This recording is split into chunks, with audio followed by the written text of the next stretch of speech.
Hello दोस्तों, YouTube channel study के में आज हम लोग भारत में शिक्षा का विकास क्रम से जो प्रश्न आएंगे विभिन्न प्रतियोगी परीक्षाओं में, जैसे TET, C TET, super TET और टीचिंग एग्ज़ाम्स, साथ में सभी प्रतियोगी परीक्षाओं में इस तरह के प्रश्न पूछे जाएंगे।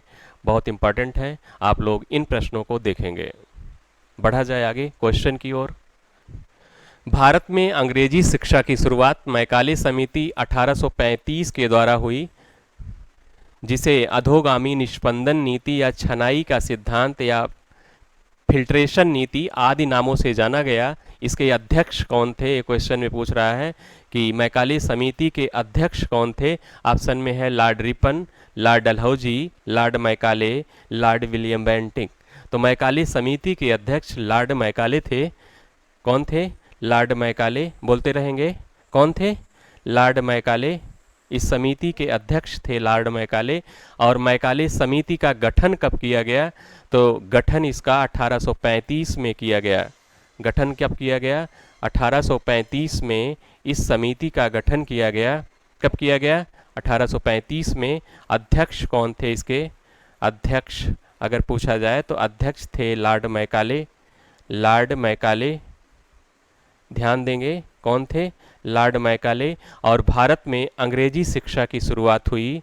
भारत में अंग्रेजी शिक्षा की शुरुआत इसी टाइम होती है। अंग्रेजी शिक्षा की शुरुआत, अंग्रेजी शिक्षा की शुरुआत हुई। क्लियर है बातें? नेक्स्ट क्वेश्चन की ओर बढ़ेंगे।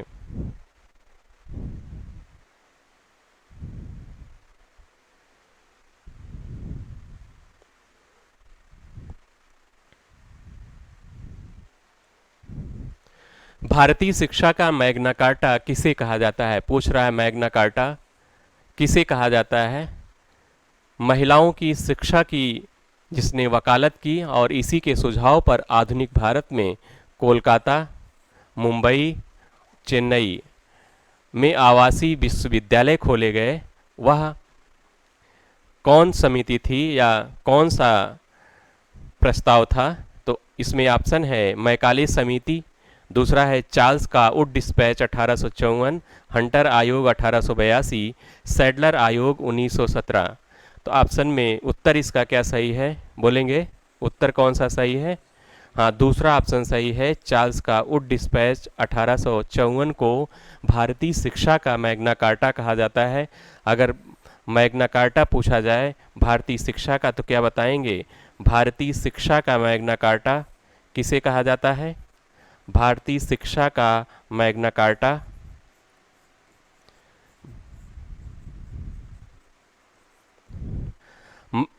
और महिलाओं की शिक्षा की वकालत की। अगला था महिलाओं की शिक्षा की वकालत। महिलाओं की शिक्षा की वकालत इसने की। चार्ल्स के वुड डिस्पैच में ये बातें लिखी गई। महिलाओं की शिक्षा की वकालत, सिफारिश की कि महिलाओं को शिक्षा दी जाए। और इसी के सुझाव पर आधुनिक भारत में आवासीय विश्वविद्यालय 3 जगह पर खोले गए। कहाँ कहाँ खोले गए? आवासीय विश्वविद्यालय कहाँ कहाँ खोले गए? ऑप्शन में है ही नंबर 1 कोलकाता में खोला गया। कहाँ? कोलकाता। दूसरी जगह कहाँ खोला गया? दूसरी जगह बम्बई में खोला गया, बम्बई। और तीसरी जगह कहाँ खोला गया? मद्रास में। पहले बम्बई और चेन्नई, मद्रास के नाम से इस राज्यों में खोले गए थे। ध्यान रखेंगे, कोलकाता, मुंबई और मद्रास में 3 जगहों पर क्या हुए? आवासीय विश्वविद्यालय खोले गए। नेक्स्ट क्वेश्चन की ओर बढ़ते हैं। एक बार देखते हैं भारतीय शिक्षा का मैग्ना कार्टा किसे कहा जाता है। चार्ल्स के वुड डिस्पैच 1854 को भारतीय शिक्षा का मैग्ना कार्टा कहा जाता है। और महिलाओं की शिक्षा की वकालत किसने की थी? तो चार्ल्स के वुड डिस्पैच ने महिलाओं के शिक्षा की वकालत की थी। और किसके सुझाव पर? भारत में 3 जगहों पर आवासीय विश्वविद्यालय खोले गए। कोलकाता, मुंबई और चेन्नई में 3 जगहों पर क्या हुए? आवासीय विश्वविद्यालय खोले गए थे। अगला बढ़ते हैं अगले क्वेश्चन की ओर।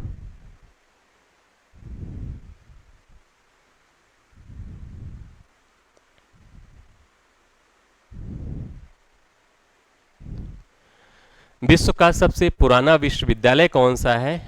क्वेश्चंस में है कि विश्व का सबसे पुराना विश्वविद्यालय कौन सा है? सबसे पुराना पूछ रहा है, सबसे पुराना विश्वविद्यालय कौन सा है? ऑप्शन में नालंदा विश्वविद्यालय बिहार, तक्षशिला विश्वविद्यालय पेशावर, विक्रमशिला विश्वविद्यालय बिहार, बनारस हिंदू विश्वविद्यालय वाराणसी। तो विश्व का सबसे पुराना विश्वविद्यालय किसे माना जाता है? तक्षशिला विश्वविद्यालय को माना जाता है। यह विश्वविद्यालय पहले अखंड भारत, अविभाज्य भारत में था, लेकिन इस टाइम विश्व का सबसे पुराना विश्वविद्यालय है। इसी विश्वविद्यालय में चाणक्य आचार्य हुआ करते थे। चाणक्य आचार्य हुआ करते थे। इसी विश्वविद्यालय में चाणक्य थे, आचार्य थे, और इन्होंने इसी विश्वविद्यालय के अंतर्गत ही अर्थशास्त्र लिखी थी, जो राजनीति से संबंधित पुस्तक है, ध्यान रखेंगे। और ये तीनों विश्वविद्यालयों में किस टाइप की शिक्षा दी जाती थी? तो बौद्ध दर्शन की शिक्षा दी जाती थी। किसकी? बौद्ध दर्शन की शिक्षा दी जाती थी। बौद्ध दर्शन की शिक्षा दी जाती थी, ध्यान रखेंगे। अगर पूछा जाए नालंदा विश्वविद्यालय में कौन सी शिक्षा, किस टाइप की शिक्षा दी जाती थी? तो बौद्ध दर्शन की शिक्षा दी जाती थी।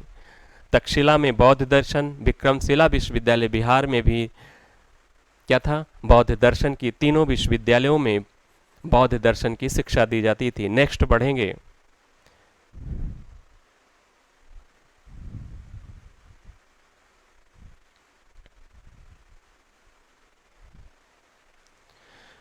भारत का सबसे पुराना विश्वविद्यालय नालंदा विश्वविद्यालय बिहार की स्थापना किसने की थी? पूछ रहा है, नालंदा विश्वविद्यालय बिहार की स्थापना किसने की? ऑप्शन में है धर्मपाल, कुमारगुप्त, अशोक, उदयन। 4 ऑप्शन दिए गए हैं, चारों में उत्तर किसका सही है बताएंगे? बोलिए, हाँ तेज से बोलिए। कुमारगुप्त। गुप्त वंश के शासक कुमारगुप्त ने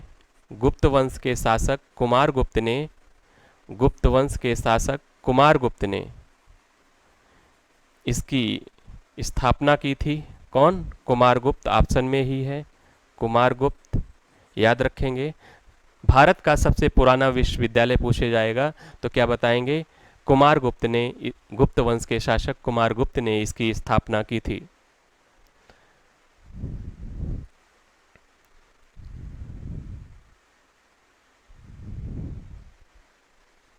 NCERT national council of education research and training, राष्ट्रीय शैक्षिक अनुसंधान एवं प्रशिक्षण परिषद की स्थापना कब की गई थी? प्रश्न में पूछ रहा है कि एनसीईआरटी की स्थापना कब की गई?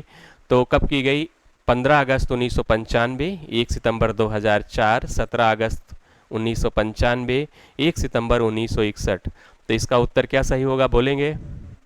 हाँ, 1 सितंबर 1961 बिल्कुल सही। 1 सितंबर 1961 को एनसीईआरटी की स्थापना की गई।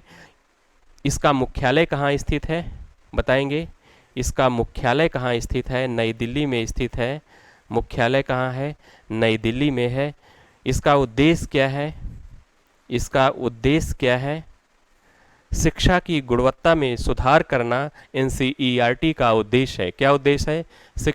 शिक्षा की गुणवत्ता में सुधार करना। एनसीईआरटी की स्थापना, इधर स्क्रीनशॉट ले लेंगे। मुख्यालय नई दिल्ली, उद्देश्य है शिक्षा की गुणवत्ता में सुधार करना। अगले क्वेश्चंस की ओर बढ़ेंगे। अगला प्रश्न है,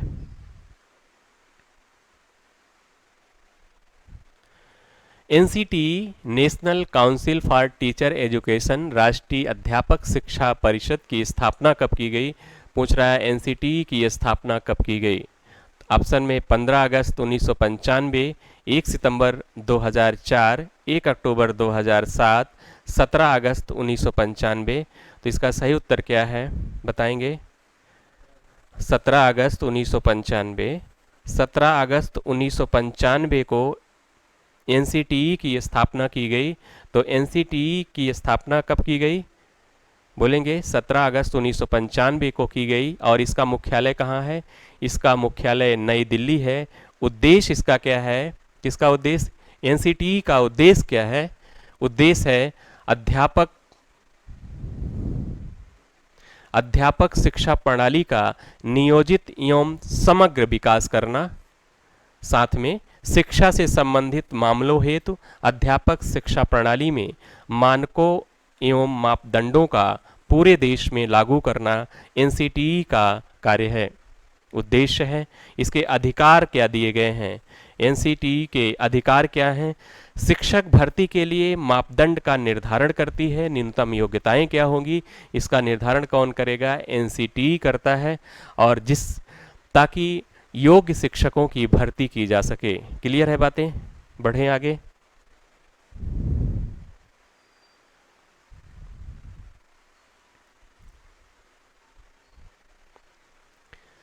माध्याह्न भोजन योजना की शुरुआत कब की गई? पूछ रहा है माध्याह्न भोजन योजना की शुरुआत कब की गई? ऑप्शन में 15 अगस्त 1995, 1 सितंबर 2004, 1 अक्टूबर 2007, 1 सितंबर 1961। तो माध्याह्न भोजन योजना की शुरुआत बोलेंगे कब की गई, बताइए। हाँ, 15 अगस्त 1995 को माध्याह्न भोजन योजना की शुरुआत की गई। यह माध्याह्न भोजन योजना अर्थात मिड डे मील योजना, यह माध्याह्न भोजन योजना गेहूं और चावल के रूप में बच्चों को दिया जाता था। क्या दिया जाता था? गेहूं अथवा चावल के रूप में दिया जाता था। वो भी कैसे? अनाज के रूप में दिया जाता था। कैसे? अनाज के रूप में दिया जाता था, पका पकाया नहीं। इस टाइम वर्तमान में मिड डे मील पके पकाए भोजन के रूप में बच्चों को दोपहर में दिया जाता है। अगर प्रश्न किया जाए कि पके पकाए भोजन की शुरुआत कब की गई, जैसे प्राइमरी स्कूलों में, प्राथमिक विद्यालयों में, प्राइमरी स्कूलों में, प्राइमरी का मतलब कक्षा 1 से 5 में पके पकाए भोजन की शुरुआत हुई। पके पकाए भोजन की शुरुआत हुई। याद रखेंगे।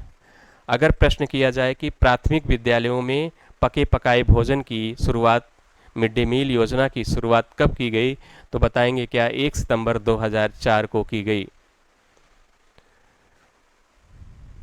तीसरा ऑप्शन क्या है? उच्च प्राथमिक विद्यालयों में। उच्च प्राथमिक विद्यालय का आशय है क्लास 6 to 8 में पके पकाए भोजन की शुरुआत हुई। पके पकाए भोजन की शुरुआत याद रखेंगे। पके पकाए भोजन की शुरुआत कब की गई? मिडिल स्कूलों में पके पकाए भोजन की शुरुआत कब की गई? 1 अक्टूबर 2007 को की गई। तो अगर प्रश्न किया जाए कि मिड डे मील योजना की शुरुआत अर्थात माध्याह्न भोजन योजना की शुरुआत कब की गई, तो क्या बताएंगे? ऑप्शन में क्या बताएंगे? 15 अगस्त 1995 को मिड डे मील योजना की शुरुआत की गई। अगर प्रश्न आए कि प्राथमिक विद्यालयों में पके पकाए भोजन की शुरुआत, मिड डे मील की कब शुरुआत की गई, तो क्या बताएंगे? 1 सितंबर 2004। तीसरा ऑप्शन है 1 अक्टूबर 2007। 1 अक्टूबर 2007 को उच्च प्राथमिक विद्यालयों क्लास 6 to 8 में पके पकाए भोजन की शुरुआत की गई।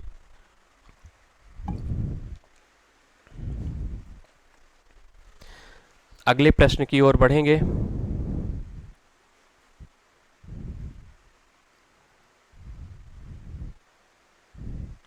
ऑपरेशन ब्लैक बोर्ड से संबंधित उचित विकल्प पूछ रहा है। ऑपरेशन ब्लैक बोर्ड क्या है?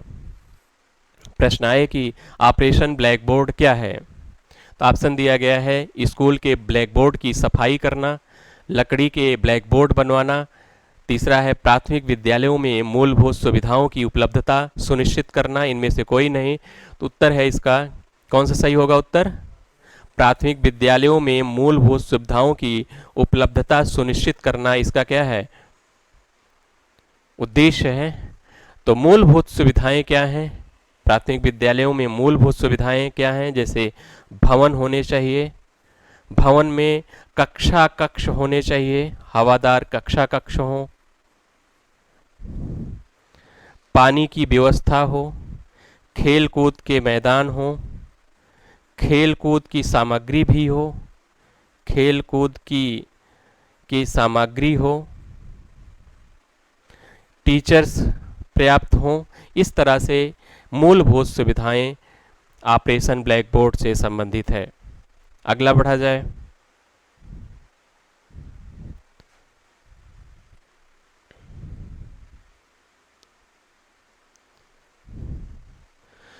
सर्व शिक्षा अभियान की शुरुआत कब की गई, पूछ रहा है सर्व शिक्षा अभियान की शुरुआत कब की गई थी। तो सर्व शिक्षा अभियान की शुरुआत 2001, 2002, 2009, 2010, 2007। तो सर्व शिक्षा अभियान की शुरुआत 2001, 2002 में की गई। सर्व शिक्षा अभियान का उद्देश्य क्या था, शिक्षा की गुणवत्ता में सुधार करना सर्व शिक्षा अभियान का उद्देश्य था। क्या उद्देश्य था, ध्यान रखेंगे। सर्व शिक्षा अभियान का उद्देश्य क्या था, शिक्षा की गुणवत्ता में सुधार करना, शिक्षा की गुणवत्ता में सुधार करना इसका उद्देश्य था। अगले क्वेश्चन की ओर बढ़ें। यह सर्व शिक्षा अभियान अटल बिहारी वाजपेयी प्रधानमंत्री के शासनकाल में आई थी।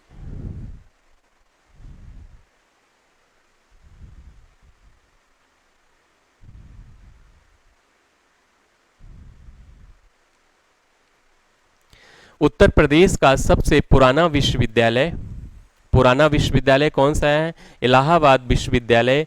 प्रयागराज की स्थापना कब की गई, कब पूछ रहा है, स्थापना कब की गई, 1817, 1791, 1887, 1937। तो इलाहाबाद विश्वविद्यालय की स्थापना कब की गई, तो क्या बताएंगे, बोलिए। हाँ, 1887 को इलाहाबाद विश्वविद्यालय प्रयागराज की स्थापना की गई थी। यह यूपी का क्या है, यूपी का सबसे पुराना विश्वविद्यालय है, सबसे पुराना विश्वविद्यालय है, पुराना विश्वविद्यालय है। यूपी का सबसे पुराना विश्वविद्यालय है कौन सा, इलाहाबाद विश्वविद्यालय प्रयागराज। इस किसकी प्रेरणा से यह स्टार्टिंग की गई, अल्फ्रेड लायर की प्रेरणा से। इलाहाबाद विश्वविद्यालय के वास्तुकार कौन थे, इमर्सन। वास्तुकार कौन थे, इमर्सन इसके वास्तुकार थे, ध्यान रखेंगे। नेक्स्ट क्वेश्चन की ओर।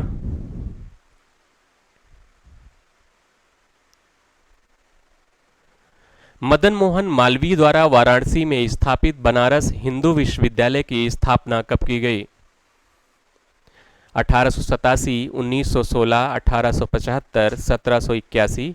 तो इसकी स्थापना कब की गई थी, बताएंगे। हाँ, 1916 में इसकी स्थापना की गई। बीएचयू की स्थापना कब की गई, बनारस हिंदू यूनिवर्सिटी की स्थापना कब की गई, 1916 में की गई। और संस्थापक कौन थे, संस्थापक कौन थे, क्वेश्चन में ही संस्थापक लिखा है, बताएंगे कौन थे। मदन मोहन मालवीय बनारस हिंदू विश्वविद्यालय के संस्थापक थे। अगले क्वेश्चन की ओर।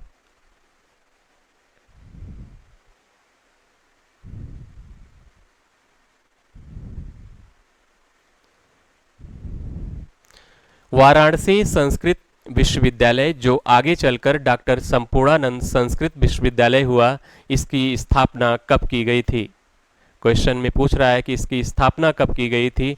सर्वप्रथम हम जानते हैं कि वाराणसी संस्कृत विश्वविद्यालय पहले या किस नाम से था, शासकीय संस्कृत महाविद्यालय के नाम से था, शासकीय संस्कृत महाविद्यालय के नाम पर था, संस्कृत महाविद्यालय के नाम पर इसकी स्थापना की गई थी।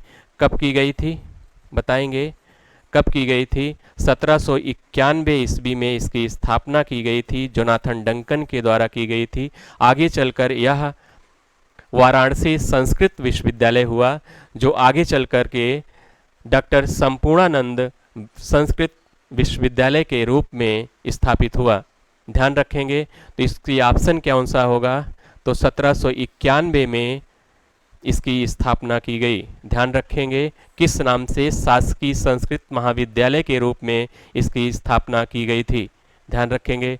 नेक्स्ट क्वेश्चन की ओर बढ़ते हैं।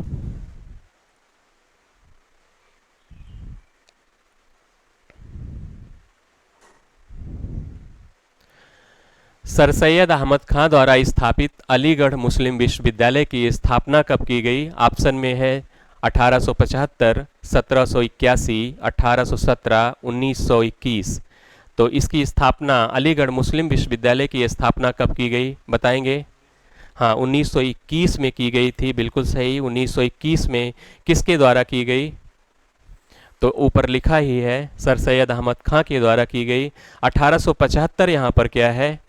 सर सैयद अहमद खां के द्वारा ही मोहम्मडन एंग्लो ओरिएंटल कॉलेज की स्थापना की गई। मोहम्मडन एंग्लो ओरिएंटल कॉलेज की स्थापना की गई। एंग्लो ओरिएंटल कॉलेज, याद रखेंगे। इस कॉलेज की स्थापना कब की गई? तो 1875 में की गई। यहाँ पर 1781 क्या है?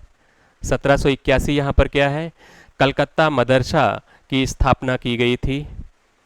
1817 यहाँ पर क्या है? सैडलर आयोग का गठन किया गया था। सैडलर आयोग का गठन कोलकाता विश्वविद्यालय की समस्याओं को का सुझाव देने के लिए इसका गठन किया गया था। आगे बढ़ेंगे।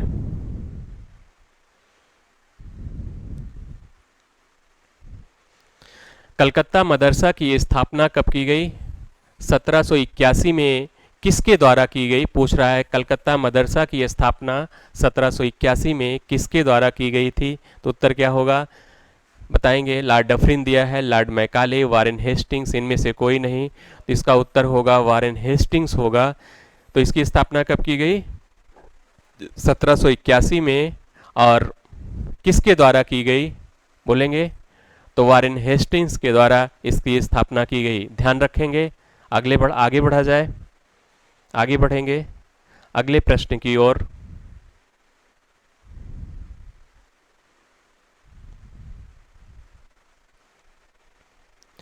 छोटे बच्चों की बुनियादी शिक्षा के लिए बेसिक शिक्षा पद्धति वर्धा शिक्षा समिति की स्थापना 1937 में कहाँ की गई? महाराष्ट्र में। किसके द्वारा की गई? महात्मा गांधी के द्वारा स्थापित की गई। इस समिति के अध्यक्ष कौन थे पूछ रहा है। इस समिति के अध्यक्ष कौन थे? बुनियादी शिक्षा के लिए इसका नाम क्या रखा गया? बेसिक शिक्षा पद्धति। बेसिक शिक्षा पद्धति या वर्धा शिक्षा समिति, बेसिक शिक्षा पद्धति। इसकी स्थापना कब की गई? इसकी स्थापना 1937 में की गई। कब की गई? 1937 में इसकी स्थापना की गई। किसके द्वारा की गई? महात्मा गांधी के द्वारा की गई। किसके द्वारा? महात्मा गांधी के द्वारा बेसिक शिक्षा पद्धति की स्थापना की गई। और कहाँ की गई? महाराष्ट्र में की गई। कहाँ की गई? महाराष्ट्र में की गई। और इसके अध्यक्ष कौन थे? इसमें अब प्रश्न पूछ रहा है कि अध्यक्ष कौन थे, तो बताएंगे अध्यक्ष कौन थे। ऑप्शन में है महात्मा गांधी, सरदार वल्लभ भाई पटेल, पंडित जवाहरलाल नेहरू, डॉक्टर जाकिर हुसैन। तो उत्तर क्या होगा? हाँ, चौथा ही ऑप्शन होगा, डॉक्टर जाकिर हुसैन अध्यक्ष थे। ध्यान रखेंगे। इस समिति का गठन तो किसने किया था? महात्मा गांधी ने किया था। और कहाँ किए? महाराष्ट्र में इसकी गठन हुआ। कब हुआ? 1937 में। नाम क्या है? बेसिक शिक्षा पद्धति या वर्धा शिक्षा समिति। और इसके अध्यक्ष कौन थे? तो अध्यक्ष पूछ रहा है, अध्यक्ष का नाम डॉक्टर जाकिर हुसैन होंगे। ध्यान रखेंगे। अगले प्रश्न की ओर।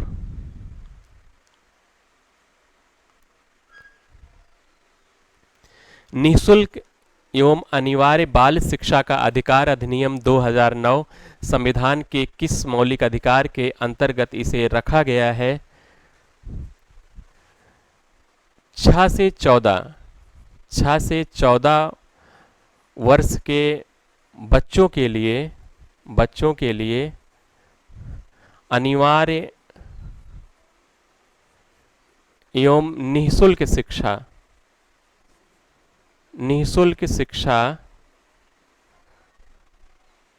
निःशुल्क शिक्षा अधिकार अधिनियम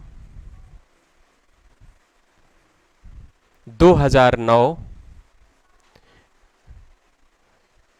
6 से 14 वर्ष के बच्चों के लिए अनिवार्य एवं निःशुल्क शिक्षा अधिकार अधिनियम 2009, जिसे जाना जाता है संविधान के किस मौलिक अधिकार के अंतर्गत इसे रखा गया है? तो मौलिक अधिकार किसके अंतर्गत रखा गया है? 21 क्या के अंतर्गत रखा गया है? किसके अंतर्गत रखा गया है बताएंगे? 21 का के अंतर्गत रखा गया है। ध्यान रखेंगे, पहले ये मौलिक अधिकार नहीं था, इसे 2009 में क्या किया गया? अधिनियमित किया गया। ध्यान रखेंगे, कब अधिनियमित किया गया? 2009 में इसे अधिनियमित किया गया। अगर इसको पूछा जाए आरटी एक्ट को संशोधित कब किया गया था, अगर प्रश्न आए कि इसे संशोधित कब किया गया, तो क्या बताएंगे? संशोधित कब किया गया? तो संशोधित 86वां संविधान संशोधन अधिनियम, 86वां संविधान संशोधन अधिनियम संशोधन अधिनियम 2002 के द्वारा इसे संशोधित किया गया। कब किया गया? 2002 में इसे संशोधित किया गया। ध्यान रखेंगे, संशोधित कब किया गया? तो 86वां संविधान संशोधन अधिनियम 2002 के द्वारा इसे संशोधित किया गया। अगर प्रश्न आए कि इसे अधिनियमित कब किया गया, तो क्या बताएंगे? अधिनियमित कब किया गया? ध्यान रखेंगे, अधिनियमित कब किया गया, अर्थात अधिनियम कब बनाया गया, इसे कानून कब बनाया गया। संशोधन आप जान गए, 86वां संविधान संशोधन 2002 को क्या किया गया? इसे संशोधित किया गया। अधिनियम कब बना? अधिनियमित कब किया गया? तो क्या बताएंगे? अधिनियमित कब किया गया? 2009 में इसे अधिनियमित किया गया। और इसे लागू कब किया गया? आरटी एक्ट को लागू पूछेगा तो 1 अप्रैल 2010 को इसे लागू किया गया। 1 अप्रैल 2010 को इसे क्या किया गया? लागू किया गया। ध्यान रखेंगे, याद रखेंगे, बोलिए। पहले ये बातें जो आज 21 का में बातें लिखी गई हैं, यह पहले डीपीएसपी के अंतर्गत रखी गई थी, राज्य के नीति निर्देशक तत्वों के अंतर्गत रखा गया था। अनुच्छेद 45 में इसका वर्णन था। इसे बाद में 86वां संविधान संशोधन 2002 के द्वारा संशोधित करके और 2009 में अधिनियमित करके 21 का के अंतर्गत इसे मौलिक अधिकार बना दिया गया, फंडामेंटल राइट्स बना दिए गए और इसे लागू कर दिया गया। कब लागू अगर पूछेगा तो 1 अप्रैल 2010 को इसे आरटी एक्ट को लागू किया गया। अधिनियमित अगर पूछेगा तो क्या बताएंगे? 2009 को आरटी एक्ट को अधिनियमित किया गया। अगर आरटीई एक्ट को संशोधित पूछेगा तो क्या बताएंगे? 2002 बताएंगे। ये बातें याद रखेंगे। बढ़ा जाए आगे अगले ऑप्शन की ओर। अगला ऑप्शन है 51 का। यहाँ पर क्या है? 51 का। ध्यान रखेंगे, 51 का। इसमें उत्तर क्या सही था? उत्तर यही सही था। तो 51 का यहाँ पर क्या है? 51 का में किसका उल्लेख किया गया है? मौलिक कर्तव्य का उल्लेख किया गया है। 51 का में किसका उल्लेख किया गया है? मौलिक कर्तव्य का उल्लेख किया गया है। किसका? मौलिक कर्तव्य का उल्लेख किया गया है। मौलिक कर्तव्य का उल्लेख किस भाग में किया गया है? बोलेंगे भाग 4A में किया गया है। कहाँ? 4A या 4 का, जो अच्छा लगे बोलेंगे। 4A या 4 का में किया गया है मौलिक कर्तव्य का उल्लेख। मौलिक कर्तव्य क्या मूल संविधान में था? मौलिक कर्तव्य मूल संविधान में नहीं था, इसे बाद में जोड़ा गया। जब इंदिरा गांधी ने इमरजेंसी लगाई, आपातकाल लगाया गया, भारत में लगा, तो उस टाइम बड़े पैमाने पर भारत के 42वां संविधान संशोधन किया गया और उस 42वां संविधान संशोधन के द्वारा भारतीय संविधान में मौलिक कर्तव्य को जोड़ा गया। अगर प्रश्न किया जाए कि मौलिक कर्तव्य को किस भाग में रखा गया है, तो 4A या 4 का में रखा गया है। किस अनुच्छेद में रखा गया है? तो अनुच्छेद क्या बताएंगे? 51 का में रखा गया है। इसे कहाँ रखा गया है? 51 का में इसे रखा गया है। क्लियर है बातें? किस संविधान संशोधन के द्वारा संशोधित हुआ था? अगर संशोधन पूछेगा मौलिक कर्तव्य में कब किया गया, तो क्या बताएंगे? 42वां संविधान संशोधन, 42वां संविधान संशोधन अधिनियम संशोधन अधिनियम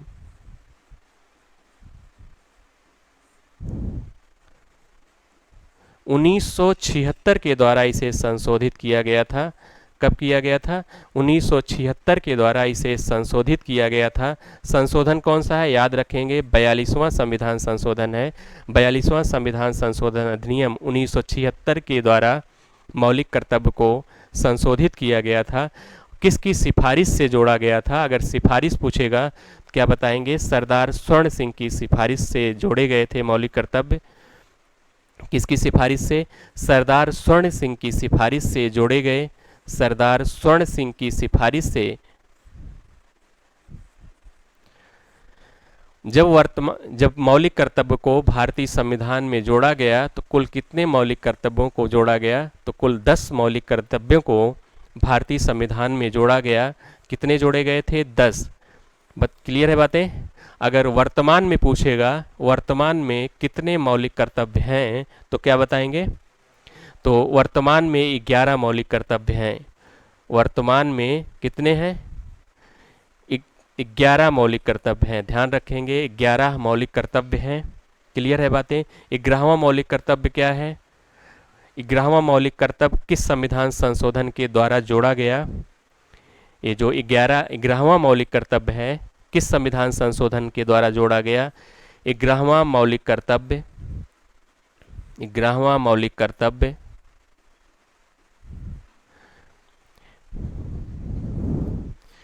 86वां संविधान संशोधन अधिनियम 86वां संविधान संशोधन अधिनियम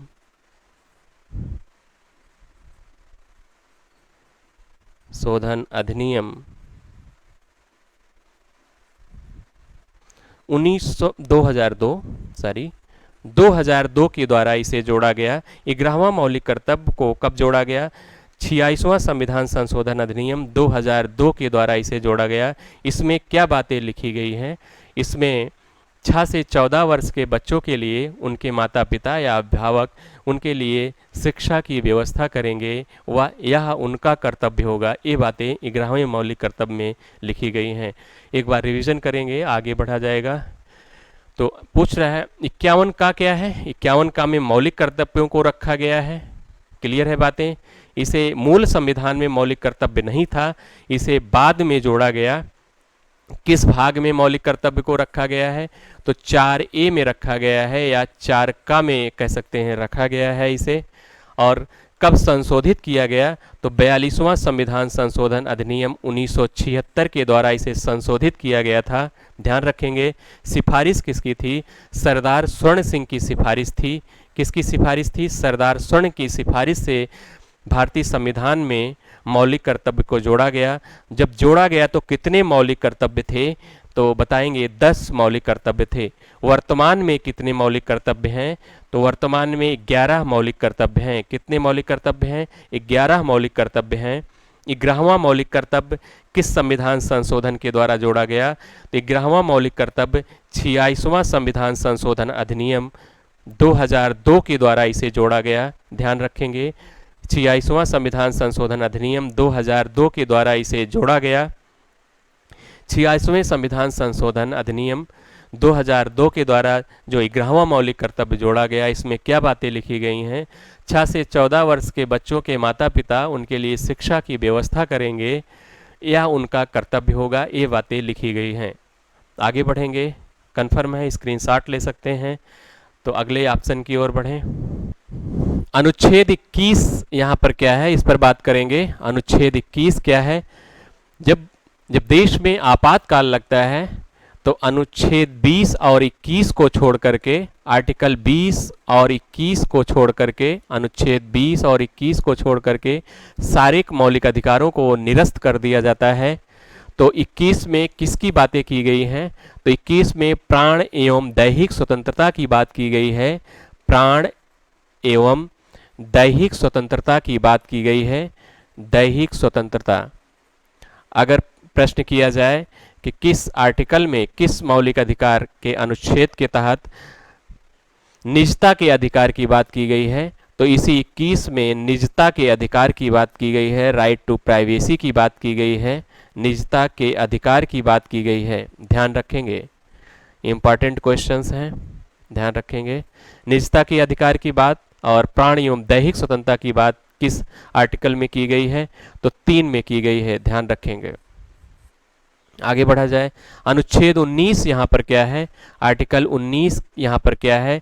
वाक समयक कुछ स्वतंत्रताएं दी गई हैं, जो 19 में लिखी गई हैं। वाक समयक कुछ स्वतंत्रताएं की बात की गई है। कहने का मतलब बोलने की आज़ादी, प्रेस की स्वतंत्रता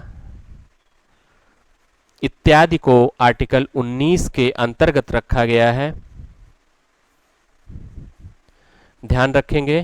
क्या क्या बातें? जैसे प्रेस की स्वतंत्रता की बात की जाए, प्रेस की स्वतंत्रता, तो प्रेस की स्वतंत्रता को किस में रखा गया है? प्रेस की स्वतंत्रता को आर्टिकल 19 में रखा गया है। अगर बोलने की आज़ादी की बात की जाए, बोलने की आज़ादी, तो बोलने की स्वतंत्रता या बोलने की आज़ादी को किस में रखा गया है? आर्टिकल 19 में रखा गया है, ध्यान रखेंगे। क्लियर है बातें? आगे बढ़ा जाए, देख लेंगे एक बार, आगे बढ़ेंगे अगले प्रश्न की ओर।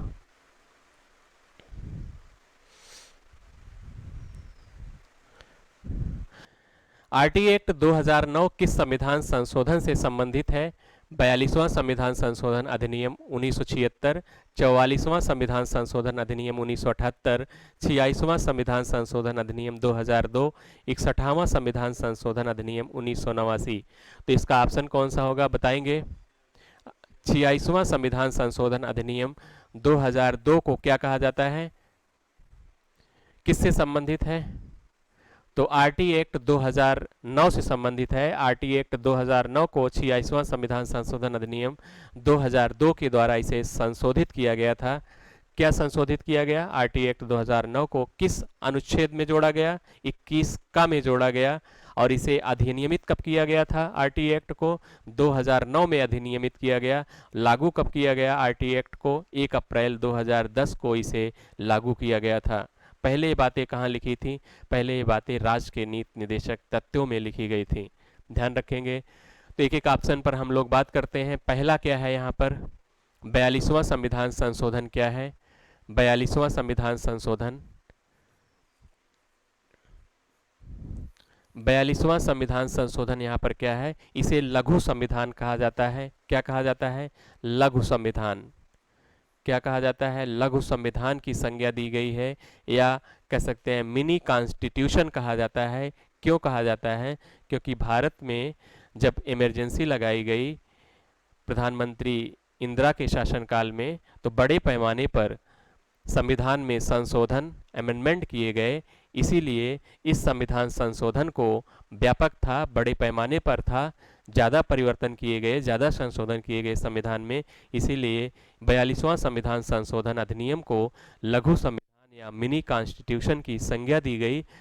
मुख्य बातें 42वें संविधान में क्या क्या हैं जो एग्जामों में आती हैं? तो पहला तो प्रस्तावना में 3 नए शब्द जोड़े गए।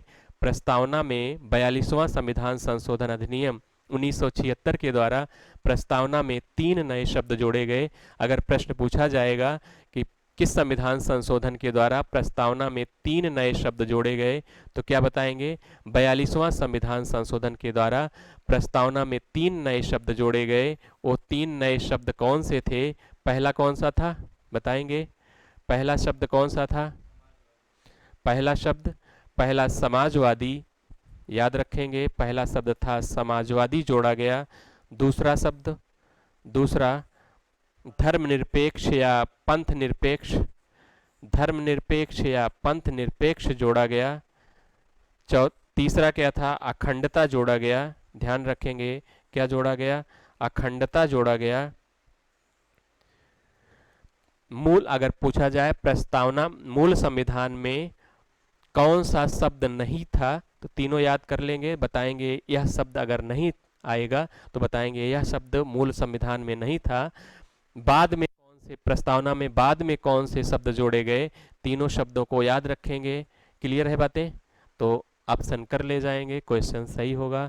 अगला है, अगली बातें क्या हैं 42वां संविधान संशोधन के द्वारा? अगला है मौलिक कर्तव्य जोड़ा गया। क्या? मौलिक कर्तव्य को 42वें संविधान संशोधन के द्वारा ही जोड़ा गया। मौलिक कर्तव्य भी मूल संविधान में नहीं था, मूल संविधान में नहीं था और 42वां संविधान संशोधन के द्वारा जोड़ा गया। 42वां संविधान संशोधन अधिनियम 1976 किसकी सिफारिश से आया?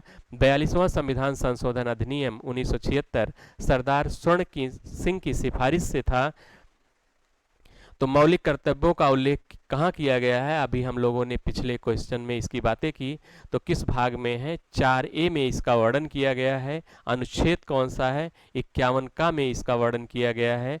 जब मौलिक कर्तव्य को संविधान में जोड़ा गया तो उस टाइम कितने मौलिक कर्तव्य को जोड़ा गया? तो 10 मौलिक कर्तव्य को जोड़ा गया। वर्तमान में कितने मौलिक कर्तव्य हैं? तो वर्तमान में 11 मौलिक कर्तव्य हैं। 11वां मौलिक कर्तव्य क्या है? पिछले क्वेश्चन में इसकी बातें हम लोगों ने की। आगे बढ़ा जाएगा। तो 42वां से क्या क्या क्वेश्चन आ सकते हैं? तो 42वां को लघु संविधान या मिनी कॉन्स्टिट्यूशन कहा जाता है, ध्यान रखेंगे। लघु संविधान या मिनी कॉन्स्टिट्यूशन कहा जाता है। और 42वां संविधान संशोधन के द्वारा प्रस्तावना में 3 नए शब्द जोड़े गए। 3 नए शब्द कौन से थे? समाजवादी, पंथनिरपेक्ष, अखंडता। जैसे प्रश्न करेगा कि प्रस्तावना में समाजवादी शब्द किस संविधान संशोधन के द्वारा जोड़ा गया? तो क्या बताएंगे? 42वां संविधान संशोधन अधिनियम 1976 के द्वारा जोड़ा गया। पंथनिरपेक्ष या धर्मनिरपेक्ष शब्द प्रस्तावना में किस संविधान संशोधन के द्वारा जोड़ा गया? तो क्या बताएंगे? 42वां संविधान संशोधन अधिनियम 1976 के द्वारा जोड़ा गया। अगर अगला प्रश्न करेगा कि अखंडता नामक शब्द प्रस्तावना में किस संविधान संशोधन के द्वारा जोड़ा गया? तो क्या बताएंगे? 42वां संविधान संशोधन अधिनियम 1976 के द्वारा जोड़ा गया। क्लियर है बातें? मौलिक कर्तव्य को किस संविधान संशोधन के द्वारा जोड़ा गया? तो मौलिक कर्तव्य को 42वां संविधान संशोधन अधिनियम 1976 के द्वारा जोड़ा गया। क्लियर है बातें? आगे बढ़ा जाए। यहां पर 61वां संविधान संशोधन अधिनियम 1989 क्या है? 61वां संविधान संशोधन अधिनियम 1989 में जो मतदान देने की आयु थी, मतदान देने की आयु या मत देने की आयु, मतदान देने की आयु को घटाकर कितना कर दिया गया? 18 वर्ष कर दिया गया। आयु को घटाकर मतदान देने की आयु को 21 वर्ष से घटाकर 21 वर्ष से घटाकर 18 वर्ष कर दिया गया।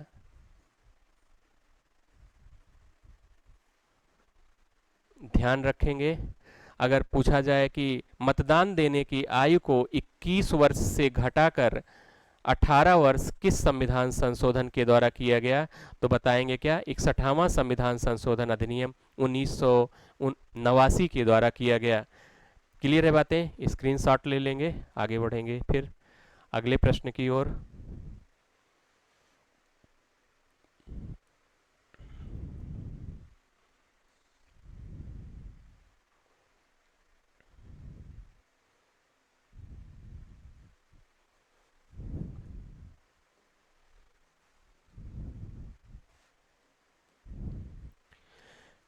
लॉर्ड रिपन के शासनकाल में डब्ल्यू हंटर की अध्यक्षता में 1882 में प्रारंभिक शिक्षा पर अपना सुझाव दिया। यह आयोग संबंधित था। प्रश्न में पूछ रहा है सैडलर आयोग, सार्जेंट योजना, कोठारी कमीशन, हंटर आयोग। तो यह कौन सा आयोग था? हंटर आयोग था, जिसने प्रारंभिक शिक्षा पर अपना सुझाव दिया था कि प्रारंभिक शिक्षा को भी ज़्यादा ध्यान देने की आवश्यकता है। क्लियर है बातें?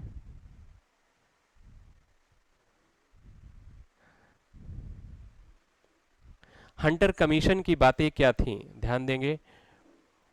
इसने कहा कि प्राथमिक शिक्षा व्यवहारिक एवं देशी भाषाओं में हो, उनकी मातृभाषा में हो, जो आम बोलचाल की भाषा है उस बच्चे की, उसमें क्या हो? उसकी शिक्षा हो। शैक्षिक रूप से जो पिछड़े इलाकों में शिक्षा विभाग को स्थापित किया जाए और धार्मिक शिक्षा को प्रोत्साहन न दिया जाए।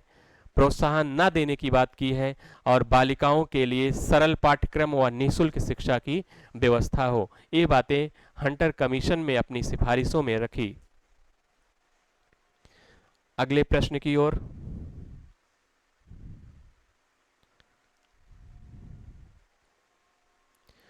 स्वतंत्र भारत की सबसे बड़ी समिति जिसने प्राथमिक, माध्यमिक एवं उच्च शिक्षा पर राष्ट्रीय आय का अच्छा प्रतिशत खर्च करने का सुझाव दिया, जिसके अध्यक्ष कौन थे? दौलत सिंह कोठारी थे। यह आयोग संबंधित था। यह आयोग किससे संबंधित था? ध्यान रखेंगे किससे संबंधित था? कोठारी कमीशन 1964, सैडलर आयोग 1917, सार्जेंट योजना 1944, इनमें से कोई नहीं। उत्तर क्या है इसका? कोठारी कमीशन 1964 था। कोठारी कमीशन 1964 था, जो किसने उच्च शिक्षा पर क्या किया? राष्ट्रीय आय का 6% खर्च करने का सुझाव दिया। यह स्वतंत्र भारत की सबसे बड़ी समिति थी। अध्यक्ष कौन थे कोठारी कमीशन के? दौलत सिंह कोठारी। जिसे राष्ट्रीय आय का खर्च करने, उच्च शिक्षा पर राष्ट्रीय आय का 6% खर्च करने का सुझाव किसने दिया? तो किसने दिया? कोठारी कमीशन 1964 ने दिया। ध्यान रखेंगे 6% किसने दिया खर्च करने का? तो कोठारी कमीशन 1964 ने। बात रखेंगे याद। अगले प्रश्न की ओर।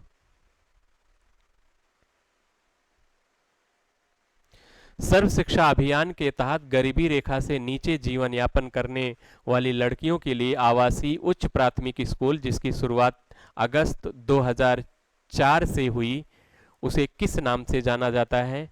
जो गरीबी रेखा से नीचे जीवन यापन करने वाली लड़कियां हैं, उनके लिए आवासीय विद्यालय खोले गए, आवासीय उच्च प्राथमिक स्कूल खोले गए, जिसकी शुरुआत किस विद्यालय के रूप में हुई थी? कस्तूरबा गांधी बालिका विद्यालय, प्राथमिक विद्यालय, जवाहर नवोदय विद्यालय, इनमें से कोई नहीं। तो उत्तर क्या होगा इसमें? कस्तूरबा गांधी बालिका विद्यालय इसकी के रूप में जाना गया, जिसकी स्थापना कब की गई थी? शुरुआत कब की गई? अगस्त 2004 से इसकी शुरुआत की गई। इसमें गरीबी रेखा से नीचे जीवन यापन करने वाली लड़कियों के लिए आवासीय विद्यालय की बात की गई है। अगले प्रश्न की ओर।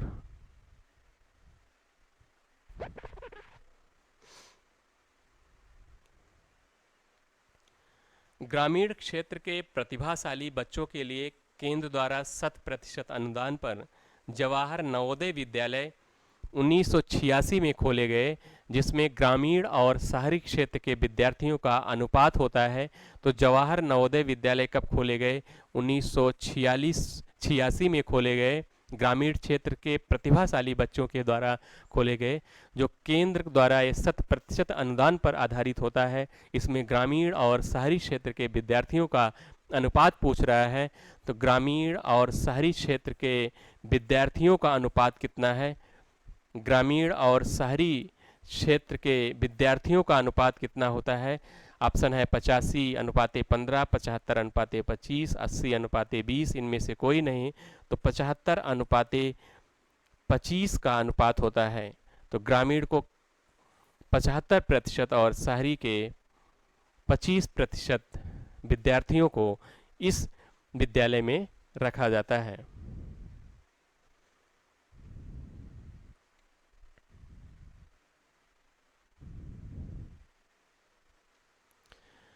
छात्रों पर पढ़ाई के बोझ को कम करने के लिए इस समिति ने 15 जुलाई 1993 की रिपोर्ट में शिक्षा बिना बोझ के, एजुकेशन विदाउट बर्डन नामक शीर्षक दिया, जिसके अध्यक्ष कौन थे? प्रोफेसर यशपाल थे।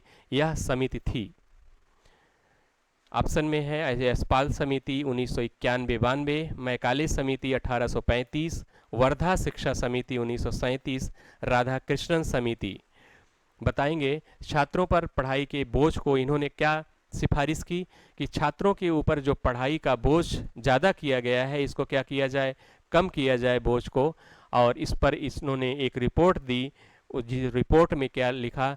शिक्षा बिना बोझ के, एजुकेशन विदाउट बर्डन नामक शीर्षक दिया, जिसके अध्यक्ष कौन थे?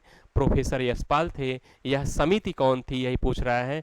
तो यह समिति थी यशपाल समिति 1991-92। यशपाल समिति के नाम से जाना गया। अगर प्रश्न किया जाए शिक्षा बिना बोझ के, ऐसी रिपोर्ट किस समिति ने दी? तो यशपाल समिति ने दी। ध्यान रखेंगे। अगले प्रश्न की ओर।